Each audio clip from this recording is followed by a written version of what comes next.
ऐलान थींदा त छो कोन नस्लनि जा नुक़सान थींदा। सत्यानाश थींदो आहे क़ौमुनि जो तॾहिं लेखक मुबल्लिग बि दरबान थींदा त छो कोन नस्लनि जा नुक़सान थींदा। जॾहिं हक़ इंसाफ़ जूतनि सां थुॾिजे, जॾहिं मुल्ह इज़त संधो न थींदा त छो कोन नस्लनि जा नुक़सान थींदा।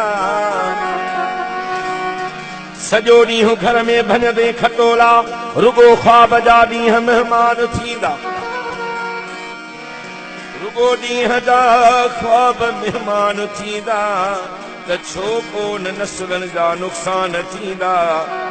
रेढार धनवान जॾहिं इल्म वारा मरन मुफ़लिसीअ में, रेढार पकिरार धनवान थींदा त छो कोन नस्लनि जा नुक़सान थींदा। पहिरियाण तस्बी ऐं हाजी निमाज़ी ॾाढ़ी हुजे को मुस्लमान थींदा त छो कोन नस्लनि जा नुक़सान थींदा। धरती लुटण लाइ विढ़नि चोर चूंडूं, वरी वोट ॾींदड़ बि नादान थींदा त छो कोन नस्लनि जा नुक़सान थींदा। मता धीउ पढ़ाई जो गैरत न रहंदई, कमज़ोर एॾाज ईमान थींदा त छो कोन नस्लनि जा नुक़सान थींदा। खुशामद जी पुछड़ी बीमारीअ में फाथल, बचा कीअं तुंहिंजा फने खान थींदा त छो कोन नस्लनि जा नुक़सान थींदा। जॾहिं मान मुनसिफ़ न कुर्सीअ जो रखंदा,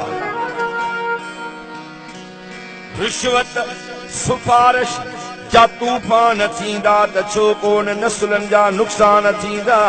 जिते अणपढ़ियल आहे उस्ताद बणबो, पढ़ियल पेट ख़ातिर परेशान थींदा त छो कोन नस्लनि जा नुक़सान थींदा।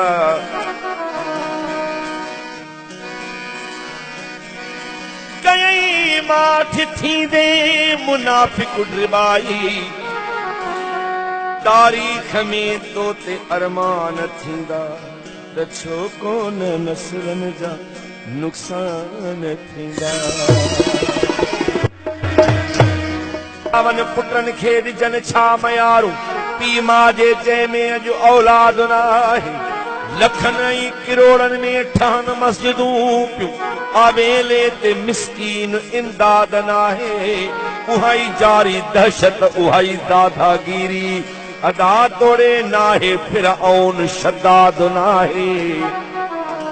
हणूं था बटा कुएं ड्रारूं त सिंध था बचायूं, पर अञा सिंध वासिन में इत्तेहाद नाहे।